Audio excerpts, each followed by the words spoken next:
아멘. 오늘 우리에게 주시는 말씀 열왕기상 13장 20절에서 34절 말씀입니다. 구약성경 538페이지 열왕기상 13장 20절에서 34절까지 말씀입니다. 열왕기상 13장 20절에서 34절 구약성경으로 538페이지입니다. 저와 한 절씩 교독하도록 하겠습니다. 그들이 상 앞에 앉아 있을 때 여호와의 말씀이 그 사람을 데려온 선지자에게 임하니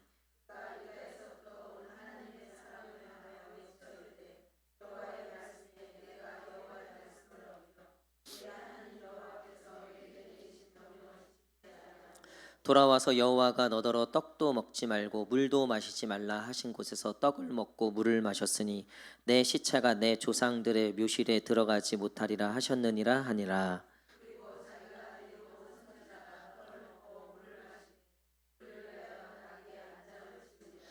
이에 그 사람이 가더니 사자가 길에서 그를 만나 물어 죽임에 그의 시체가 길에 버린 바 되니 나귀는 그 곁에 서 있고 사자도 그 시체 곁에 서 있더라.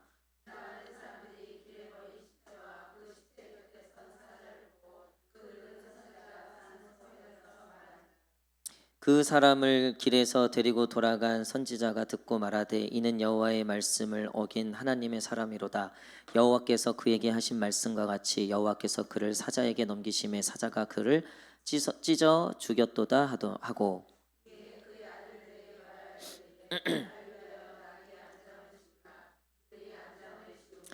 그가 가서 본즉 그의 시체가 길에 버린 바 되었고 나귀와 사자는 그 시체 곁에 서 있는데 사자가 시체를 먹지도 아니하였고 나귀를 찢기도 아니하였더라.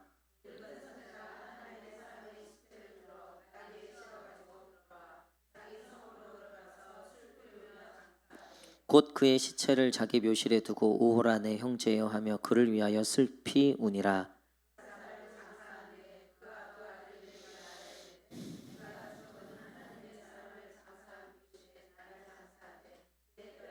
다 함께 읽겠습니다. 그가 여호와의 말씀으로 베델에 있는 제단을 향하고 또 사마리아 성읍들에 있는 모든 산당을 향하여 외쳐 말한 것이 반드시 이룰 것임이니라. 아멘. 할렐루야. 예, 우리 오후 예배 오신 성도님들 환영합니다. 우리 마음에 손을 얹고 하나님께 이렇게 고백하겠습니다. 주님 내게 은혜를 주시옵소서. 시작. 주님 내게 은혜를 주시옵소서. 아멘. 우리 앞뒤 좌우 성도님들 한번 바라보시면서 이렇게 축복하도록 하겠습니다. 주님의 은혜가 임할 겁니다. 시작. 아멘. 예, 오늘 구별하고 분별하면 특별해진다. 구별하고 분별하면 특별해진다라는 제목으로 말씀 나누도록 하겠습니다. 오늘 말씀이 조금 복잡하죠. 어렵죠. 큐티를 계속 해오신 분들은 그나마 조금 이 배경들이 이해가 되실 텐데 여로보암이 이제 북이스라엘의 왕이 됐는데 하나님의 말씀을 어기고 거짓 산당을 세우고 송아지 우상을 세우고 이게 여호와다라고 하고 북에 있는 이스라엘 백성들이 남쪽에 있는 예루살렘 성전에 가지 못하게 막았다는 거예요. 그리고 이 레위인이 아닌 제사장을 세우고 자기 멋대로 하나님의 절기를 바꾸고 완전히 이거는 김정은보다 더한 폭군처럼 하나님 앞에 그냥 정면으로 대들고 열지파가 자기를 지지한다는 그 우쭐함에 그렇게 하나님한테 대들다가 이제 그가 지은 산당에서 자기가 세운 제사장하고 자기가 세운 절기에 큰 예배를 드리려고 하는 거를 하나님이 보다 참지 못하고 이제 남유다에 있는 무명의 선지자에게 말씀을 내려서 너 올라가서 여로보암한테 얘기해라. 하나님이 너를 망하게 할 거다. 너를 심판하실 거다. 거기에 대해서 이제 여로보암이 계획했던 그 산당에서 드린 예배도 못하고 그리고 그 여로보암이 하나님의 그 심판의 말씀을 어떻게든 좀 바꿔보려고 이 무명의 선지자한테 같이 나와 손 잡자라고 하려다가 손이 마르는 일까지 생기는 거예요. 그래서 여로보암이 완전히 거기서 기겁을 하고 깨갱한 거죠. 그렇게 이제 북이스라엘에 이제 하나님의 무명의 선지자가 여로보암을 향한 그 심판의 메시지를 하고 그리고 하나님이 이제 북이스라엘에서 내려오는 거잖아요. 남유다로 와야 되잖아요.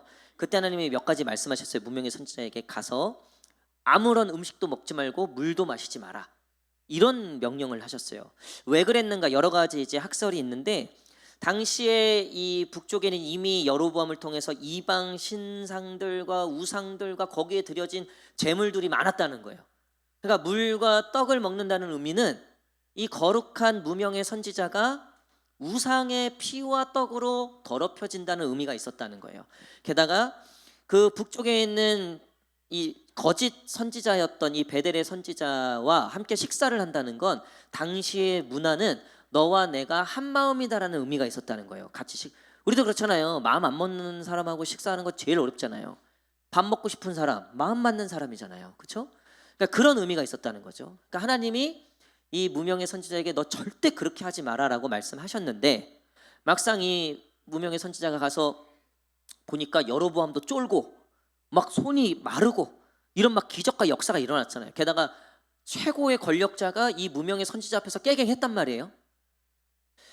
이 무명의 선지자가 자기도 모르게 자기가 이 북쪽, 이 북이스라엘에서 뭔가 할 수 있지 않을까라는 생각이 들었던 것 같아요.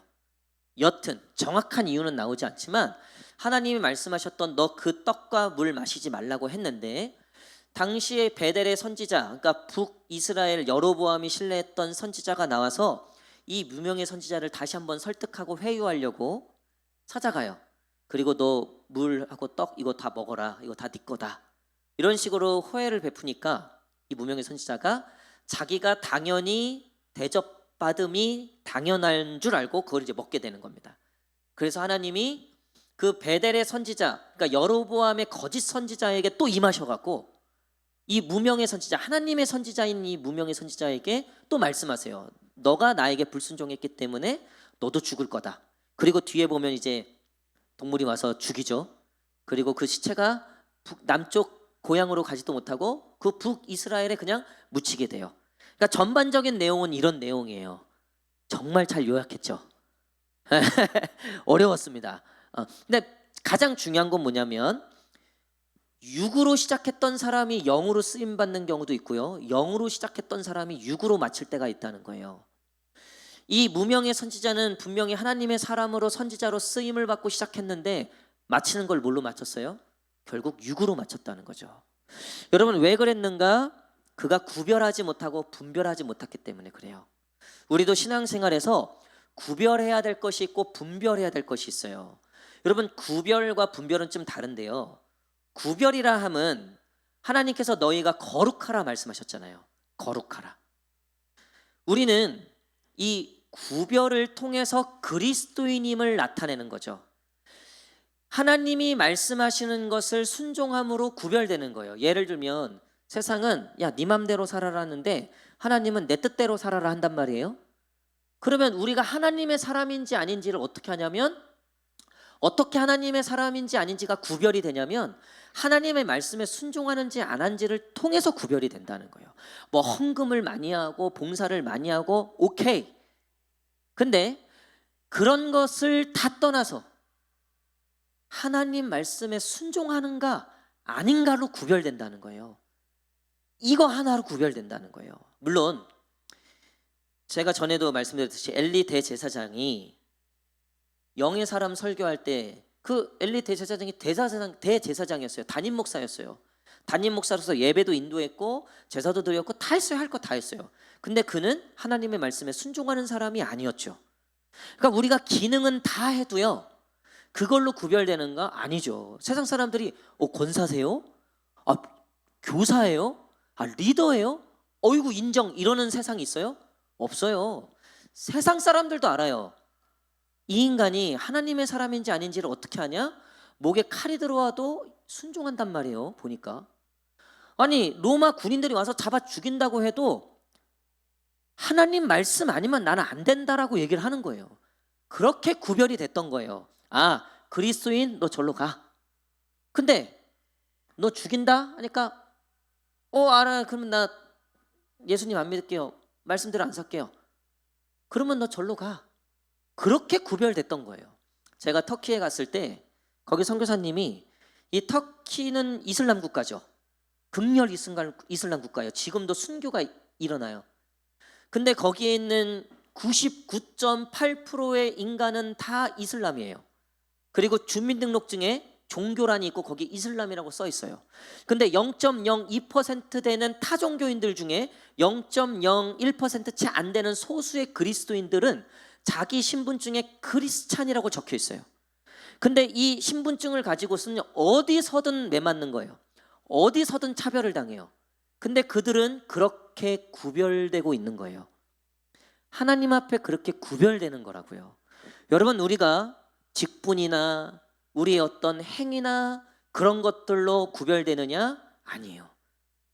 저는 하나님의 말씀 중에 제가 두려워하는 말씀이 있어요. 몇 가지 있는데 그 중에 나는 만홀의 여김을 받지 않는다. 여러분, 제가 이래봐도요, 신앙생활 43년 차에 태어나기 전부터 엄마가 얘 태어나면 하나님께 드릴게요 해서 제 이름이 원래 본명이 사무엘이잖아요. 그래서 어머니가 태어나기 전부터 기도하고 그때부터 매일 기도해서 아들 주십시오, 아들 주십시오, 하나님의 종을 주십시오, 이렇게 해서 태어난 인간이에요. 제가 얼마나 특별해요. 할렐루야. 뭐 남의 일이니까, 뭐 내 자식 아니니까 별로 뭐, 나름 그래서 제가 구별되는 겁니까? 내가 어떤 사람인 줄 알아? 우리 엄마가 10달 동안 나를 위해서 기도하고 하나님께 드리고 사무엘처럼 온 교인이 다 기도했어. 그런 애가 태어난 사람이야. 내 이름이 사무엘이야. 사무엘. 하나님이 태어나기 전부터 나를 찝하셨어. 까불지 마. 다 웃고 돌아갈 거예요. 아, 이 교회는 아닌가 보다 싶겠죠. 여러분, 그런 걸로 구별되는 게 아니에요. 이스라엘 백성들이 자기네들은 나면서부터 아브라함의 후손이고 나는 유대인 중에 유대인이고 바리새인 중에 바리새인이고. 우리 한국 기독교가 가진 아주 잘못된 것이 있는데요, 부모의 믿음이 좋으면 자식이 구원받는 줄 알아요. 또 자식의 이 믿음이 10년 전에 그 믿음이 아직까지 유효한 줄 알아요. 우리가 그런 게 많아요. 우리가. 여러분, 그걸로 구별되는 게 절대 아니에요. 육적으로나 혈통으로나 아니라 그랬어요. 여러분, 오늘 우리가 구별되는 거는요, 오늘 우리가 하나님 말씀에 순종하는가로 구별되는 거예요.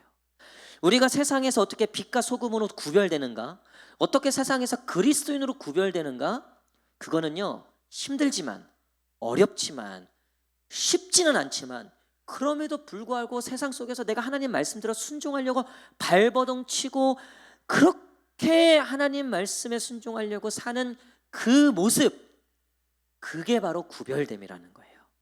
저는 그래서 여러분들의 삶이 궁금하다 그랬잖아요. 아, 교회에서야 헌금도 많이 하시고 뭐 교회에서야 뭐 정말 최고죠. 근데 가정에서 어떤지 전 궁금해요. 사회에서 어떤지, 직장에서 어떤지, 세상에서 어떤지가 더 궁금해요. 아니, 남들 안 볼 때 어떤지 궁금해요. 저 없을 때 어떻게 하는지 궁금해요. 저 리더 없을 때 저 리더에 대해서 어떻게 얘기하는지 궁금해요. 뒤에서 딴 얘기하는지 안 하는지 나 그거 궁금해요. 여러분, 진짜 구별됨은요, 거기서 일어나는 거예요. 이 무명의 선지자는 지금 결국은 영으로 시작했지만 육으로 마쳤던 이유는 그는 결국 구별되지 못했고 하나님이 보시기엔 결국 그 베델의 여로보암이 세운 그 거짓 선지자와 별반 다를 게 없다. 하나님이 그렇게 보신 거예요. 그리고 그에게 심판을 내리셨죠. 옛날에 저희 어머니께서 꼭 집에 좋은 거 있으면, 뭐 아버지가 해외에 갔다 오셨다가 좋은 거 갖고 오시면 항상 구별해 놓으세요. 그리고 저 오면 야, 이거 목사님 갖다 드려라. 열불이 나는 거죠. 열불이 나는 거죠. 집은 가난하고 이 바나나는 평생 먹어본 적이 없는데 아빠가 3개 갖고 왔는데 2개를 담임 목사님 갖다 주래. 그러면 1번 누나 있고 2번 누나 있고 3번 누나 있고 4번 누나 있고 나 있고 엄마 아빠 있고 할머니 있고 이 조그만 바나나를 8등분을 해도 내가 먹을 건 요 꼬다리밖에 없는 것 같은데 막 화가 나는 거예요. 화가. 그래서 이제 좀 어느 정도 컸을 때 엄마한테 따졌죠. 제가 그날 그렇게 먼지 나도록 맞은 적이 없는 거예요. 요즘에 그런 구별됨이 없어요. 믿음으로 여러분 잠깐만 오해하지 마세요. 저한테 그렇게 하는 게 아니라 저는 그게 그 하나님 앞에서의 그 구별됨의 영향이라고 보는 거예요. 저 어렸을 때 어머니가 이제 11조를 훈련을 시키는데 항상 새 돈. 너 이거 바꿔와. 은행 가서 바꿔와. 그때 100원 슈퍼에서 100원짜리 사면 10원 거실로 줬단 말이에요. 저 81년생입니다. 예. 그래서 그때까지만 해도 그랬단 말이에요. 그래서 그 10원짜리를 갖고 오면 제가 이제 11조를 모아놓잖아요. 그럼 어머니가 금요일쯤 가갖고 확인한단 말이에요. 그리고 그거 가지고 그 은행 가서 어머니가 새 걸로 갖고 와요. 그래서 새 걸로 드리고 뭐 추석이나 설날 막 그때는 오랜만에 용돈 받는 날이잖아요. 어디 내게 있어요? 다 어머니가 다 가지고서 딱 헌금 다 구분하시고 그때도 뭐 감사헌금, 건축헌금 뭐 제 거를 왜 지가 아니죠. 왜 자기한테냐? 내 돈인데 이것도 따져 물었다가 또 그냥 등 싸대게 맞고 그냥 얻어 터졌다고요. 요즘 그런 부모가 그리워요. 그렇게 자녀에게 구별됨이 뭔지를, 하나님 경외함이 뭔지를, 요즘 세대가 참 악하죠. 제가 얼마 전에 우리 이제 그 지아가 다니는 유치원이 선교원인데 그 선교원이 참 귀한 일을 해요. 이 부모 교육을 하는데 대한민국 이 성교육에 대한 실태와 어떻게 성경적인 성교육을 하는지에 대한 그 교육인데 그 강사분이 꽤 유명하신 분이더라고요. 여자분이신데 저도 이제 그때는 이제 사모만 갖고 그 교육은 사모가 저한테 그 강의 도중에 저한테 막 연락이 오고 난리 났어. 여보 이거 꼭 들어야 된다고 막 이러면서 제가 이제 또 순종은 잘하잖아요. 그래서 이제 바로 유튜브 찾아갖고 이제 봤어요. 봤는데 제가 이제 그 영상을 그분 영상은 아닌데 지금 이 세대가 얼마나 악해져 있는지 정말 이 세대가 얼마나 구별이 안 되고 있는지 특별히 이 성교육 관련된 것들인데 이거 제가 나중에 오후 예배 때 한번 여러분들하고 나누려고 그래요. 그래서 정말 이 일을 놓고 기도해야 되고 우리 다음 세대를 위해서 기도해야 되는데 여러분 이 선지자는 이제 구별을 못했고 그리고 이 선지자는 분별을 못했어요. 여러분 성경을 보니까 너희가 때를 분별하고 돼 있어요. 때를 분별하라. 지금은 은혜 받을 만한 때니 혹은 지금은 심판의 때다. 이렇게 때를 분별하는 지혜를 달라고 하나님의 사람들을 늘 하나님께 지혜를 구했어요. 여러분 이 선지자가요 사실 크게 잘못했다고 볼 수도 있고 아닐 수도 있고 우리 입장에서 만약에 이 기준으로 따지면은 여기서 사자한테 잡혀 죽지 않을 사람 없죠. 저부터 나가면서 그냥 수마리가 쫓아오겠죠. 사실 이 무명의 선지자는 참 신실하게 살았어요. 그렇죠? 근데 그 베델의 선지자의 그 떡 물 한 번 얻어먹은 것 때문에 이렇게 됐단 말이에요. 왜 그럴까? 하나님 왜 이렇게까지 하셨을까? 제가 보니까요. 때가 악할 때요. 은혜의 때는 그래도 하나님께서 그래도 노아의 홍수도 100년간의 시간을 주시고 얼마든지 회개하고 돌아올 수 있는 그런 시간들을 주셨다고 봐요. 근데 이 선지자가 활동할 시기는요 남으로도 남유다 북이스라엘 다 타락할 시기예요. 르호보암도 산당을 세우고 여로보암은 아예 송아지를 만들어 놓고 때가 악해요. 이때는요 느슨하게 하면 안 되는 거예요. 차라리 은혜의 때 그냥 십자가만 꽂으면 교회 막 모일 때는요 애들 그냥 신앙교육 신경 안 써도요 그게 됐다고요. 그냥 자동으로 됐어요. 요즘 뭐 학부모 갑질이니 뭐니 뭐 뉴스에 나오잖아요. 그래서 막 어떤 부모는 애가 이제 시험을 보고 OMR 카드에다 요즘에 컴퓨터 체크하는데 얘가 그걸 안 한 거야. 그러면 빵점 맞잖아요. 그것도 지 실력이잖아요. 부모가 그거 가지고 교사 찾아가고 소송하고 뭐 난리도 아니었더만 보니까. 여러분 근데 옛날 같으면요. 옛날 선생님한테 한 대 맞고 오잖아요. 막 옛날에 막 이걸 팼잖아요. 저도 뭐 제법 그래도 한 맷집 한 사람이었는데 그리고 집에 들어가면 엄마한테 또 맞았다고요. 네가 뭘 잘못했길래 선생님이 널 때렸냐는 거예요. 옛날엔 그랬다고요. 그리고 선생님한테 죄송하다고 얘기했다고요. 지금은요 부모가 애를 완전 망치는 거예요. 그거 야 알았어 너 있어봐 선생님한테 따지고 해서 애 편을 이거는요 완전 애 망치는 거예요. 우리 어린이집 선생님들 여기 계시지만 이거 공감하실 거예요. 여러분 신앙도 그런 게 있어요. 교회 따지고 이것 따지고 나중에 하나님한테 따진다니까요. 나중에 하나님한테 따져요. 자기 기분 안 맞춰줬다고. 자기 기분 나쁘다고, 자기하고 생각이 다르다고. 여러분, 분별의 영은 뭐냐면요, 지금 이게 나를 위한 건지 나를 망하게 하는 건지, 지금 이게 지금 심판의 때인지 지금 은혜의 때인지. 여러분, 제가 장담컨대요, 예수 그리스도를 통해서 구원의 은혜가 임한 은혜의 때지만요, 성경에도 나와 있잖아요. 마지막 날에, 마지막 때, 심판이 있기 전에 모든 것들이 하나님을 대적하고 이 말세에 믿는 자들을 배교시키고 광명한 천사들이 나타나서 사람들을 현혹시키고. 여러분, 지금 때가 그런 때예요. 지금만큼 이단이 득세할 때가 없어요. 아예 대놓고 이제 방송에다가 이제 대놓고 나가잖아요. 뭐 정치, 경제, 문화 어디든 연결이 안 돼 있는 곳이 없어요, 이단들이. 오히려 이단들이 미디어부터 시작해서 이 엄청난 이 권력들을 더 갖고 있어요. 물론 우리가 그래서는 안 되죠. 우리는 그렇게 싸우지 않죠. 우리는 정말 순종함으로, 말씀으로, 하나님으로 싸우는 거죠. 하지만 여러분, 때를 분별하실 수는 있어야 돼요. 지금 자식들 그렇게 대충 키워서는 안 됩니다. 여러분, 저도 뭐 이제 초등학교 1학년 5살, 이제 뭐 여러분들이 뭐 지금까지 키워온 자식의 그 자녀들의 연수에 비해서는 사실 아무것도 아니지만요, 여러분, 여러분들이 자녀 키울 때보다 지금 훨씬 더 어려워요. 우리 젊은 집사님들, 지금 애들 데려오는 집사님들이요, 여러분 진짜 매일 상 줘야 돼요. 매일. 얘네들 조금만 옆에 돌잖아요. 엄마, 내 친구는 주말에 캠핑 갔다는데, 엄마, 내 친구는 주말에 뭐 하러 갔다는데 나만 바보야, 나만 이상해. 그런다니까요. 세상이 그래요. 지금 시대가 그래요. 여러분, 이럴 때 우리가 그 어느 때보다 깨어서, 정말 깨어서 기도해야 될 때예요.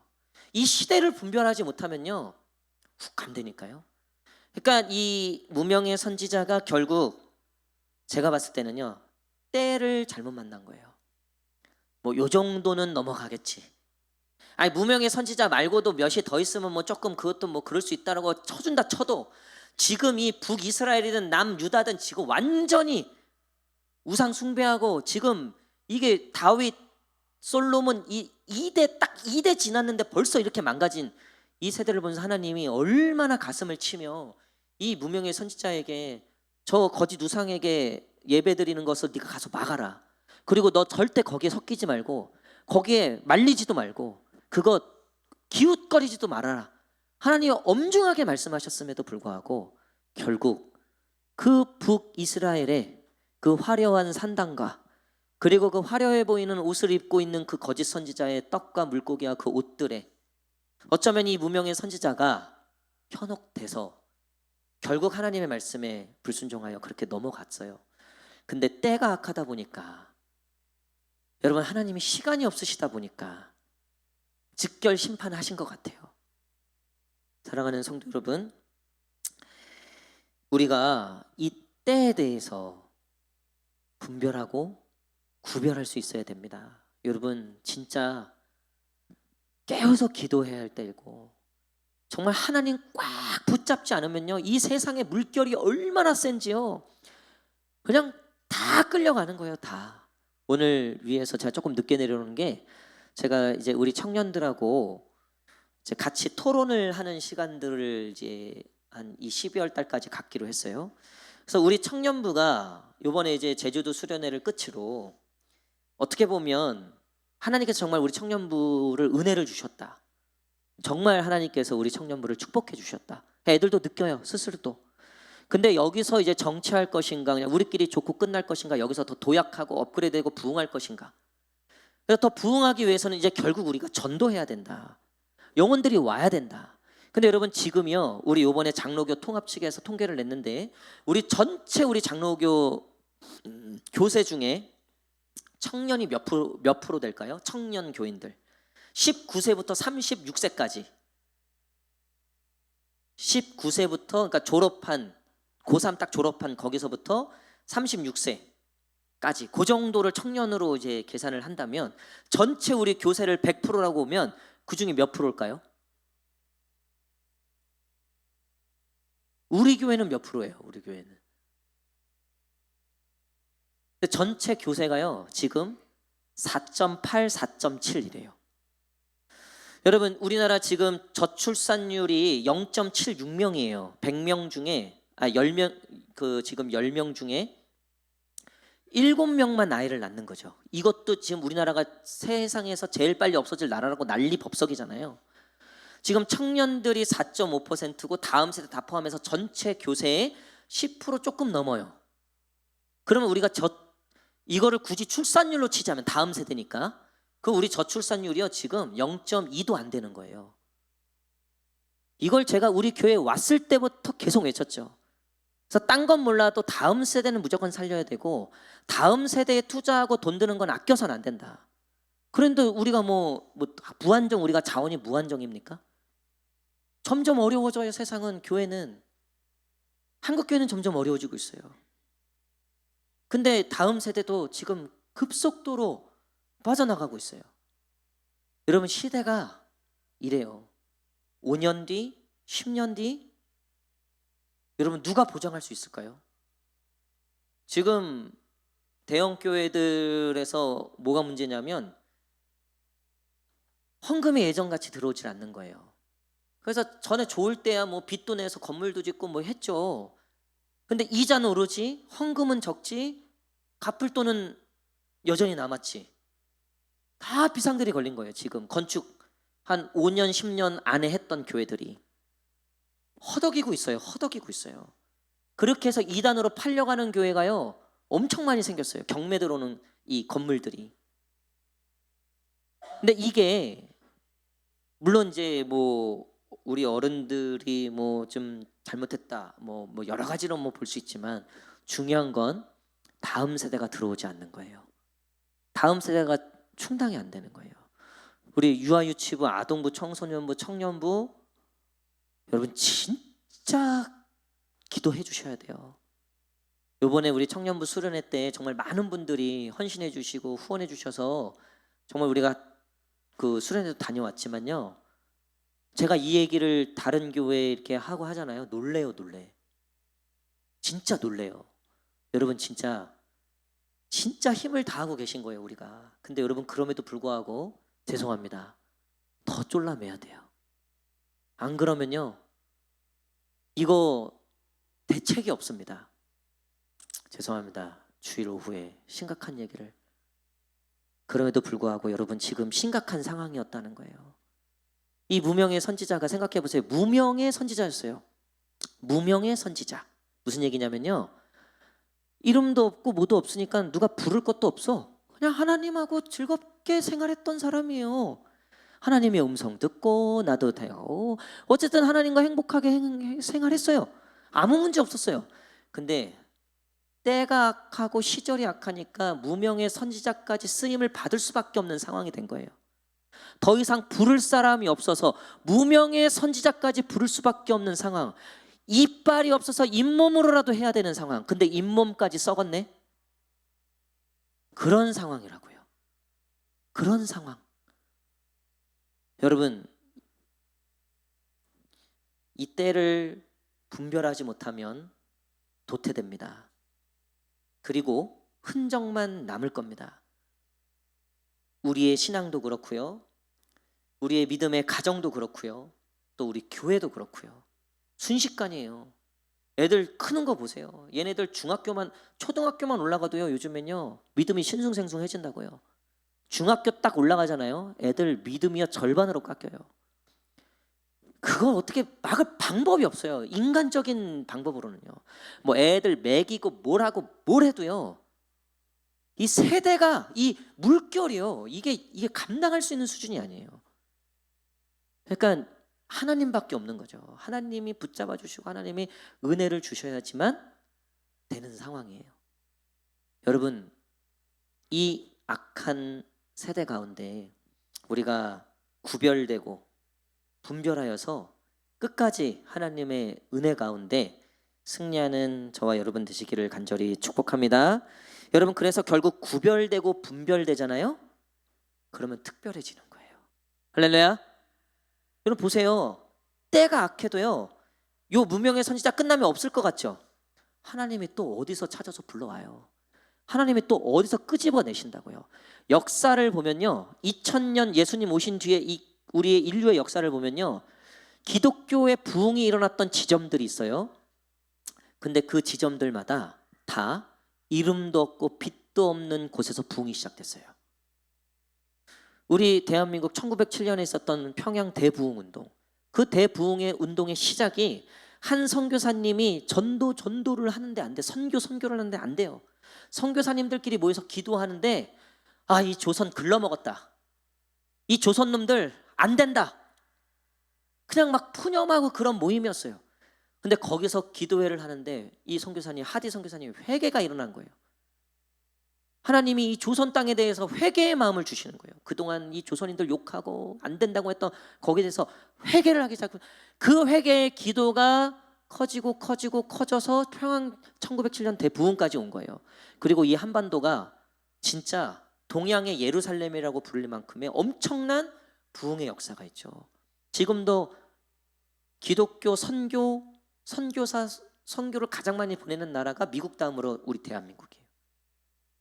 그리고 웬만한 교회, 웬만한 신학, 선교, 기독교 문화 웬만한 거 지금 대한민국이요, 이 기독교에서도요 굉장히 이 선두주자로 굉장히 선전하고 있어요. 물론 이제 신학이나 그런 것들은 워낙 유럽이나 미국의 뿌리가 깊기 때문에 그것들은 우리가 여전히 배우고 있지만요. 사랑하는 성도 여러분, 저는 이 무명의 선지자가 오늘날 저와 여러분들이라고 생각해요.